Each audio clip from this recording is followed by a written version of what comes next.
Hey, good morning to everybody. Happy Tuesday. It's Daryl here. It's not so bright and freaking early anymore. It's 6 a.m. here in Connecticut on the East Coast. Okay, I was in the middle of my workout this morning, and I know I promised you guys the Alabama video, and I'm still going to give it to you. This is going to be a relatively short video. I have to say something about this. I have to ask a question to the people that are still supporting Donald Trump. This is the thing that bothered me the most out of all the. I think Trump now has 4 indictments. This is Tuesday morning, August 15th, 2023. If you're watching this video at a later date, he just got charged. He just got indicted for the 4th time. I believe he has 90 charges. And like I said, this is the one that bothered me. This one really bothered me the most, the whole Georgia phone call thing. I'm going to get into that in a second. Last night, it just went through my head about previous presidents, and things that have ruined people's candidacy before. Gary Hart comes to mind, and I don't know, a few others. And I started thinking how we've all, Donald Trump has been so bizarre, so narcissistic and arrogant, and such a pathological liar that even people like me have been numbed. We've become accustomed to this behavior. The fact that this guy is still running for president of the United States and still has a possibility, a decent possibility of actually becoming the president of the United States again. I thought about that last night. I think we've all become so used to this, so numb since 2015. And I really started thinking about it last night. 90 charges. And I've talked to Trump supporters on a regular basis. Unfortunately, a good number of my relatives, my older family members, are Trump supporters. Just the other day, one of them said, "I feel so bad for him." This is what she said. She said, I don't know where she gets this stuff, that his family left him and they had to move out of the country because I don't know. She saw this on Fox News or whatever, and she's definitely going to vote for him now because she feels so bad for him. And I can't wrap my head around this. This is the thing that bothered me the most. This phone call to Georgia. Okay, this phone call is recorded. The link will be down below. It's a recorded phone call to Secretary of State Raffensperger, Georgia Secretary of State, and he's a Republican himself. And democracy, the vote for each individual person for who's going to become president of the United States. This is the thing that we are most proud of in this country. We all get together and we choose. The majority chooses. It's the most important, most sacred thing in this country. That's why I just can't understand Trump supporters. And I got to ask you guys a question. Like I said, so the phone call is down below, and it's his voice, and he's admitted, that is his phone call. He said, "That's me. I'm saying those things." That's what, he calls it a perfect phone call. What that freaking means, I have no idea. But I have to ask Trump supporters, how can you look at this? The democracy, the voting for president is one of the most sacred things. And how can you guys overlook this?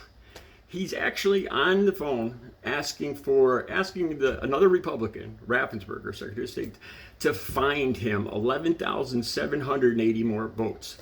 I just need 11. He says he needs 11,781. He just needs one more vote. And he asks Raffensperger to find these votes. And then he goes on to say, the people of Georgia are angry, and there'd be nothing. He says to Raffensperger, there'd be nothing wrong if you said that you recalculated. So I need to ask you, Trump supporters. I mean, how do you look at this? You can't say this is fake news. This is one of the most bothersome things. A president of the United States not, intentionally doing away with democracy, just trying to hold on to power like a real dictator, an actual dictator, throwing democracy out the window and actually asking another Republican to cheat to find votes for him. How else can you take that? You could say that you recalculated.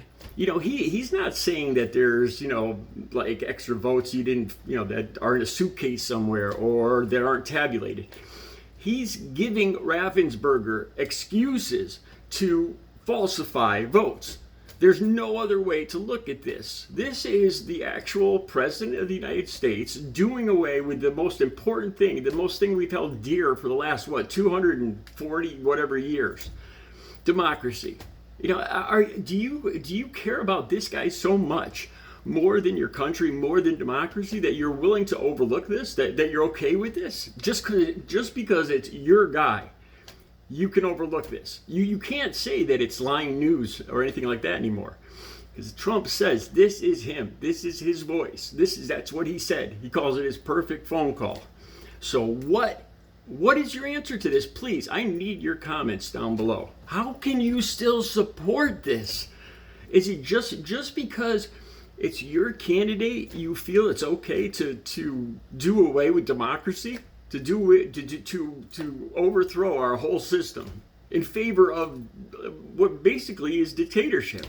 There's no other way to look at this. You can't say, oh, poor Donald Trump. People, they're just picking on him. They're just making this up, or they're digging this up just before the election.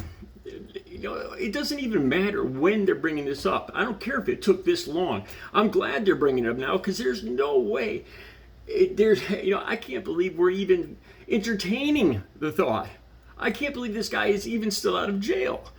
We've become so, even people like me have become so accustomed and numbed to the bizarre, ridiculous, pathological lying behavior of this man, this bad behavior, that, it's become normal. And if you take a step back and look at this, America, and we have a leader of this country, the free world, that's refusing to give up power and asking somebody else to cheat, to make up votes, to falsify election. How can you support that? How can you still say that you love America, but yet you're willing to support somebody that is ignoring democracy?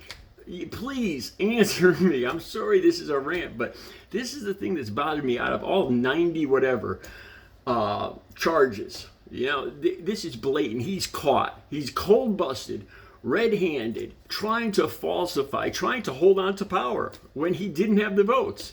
And then throughout this phone call, he still insists that he refuses to believe that he lost, and just find him these votes.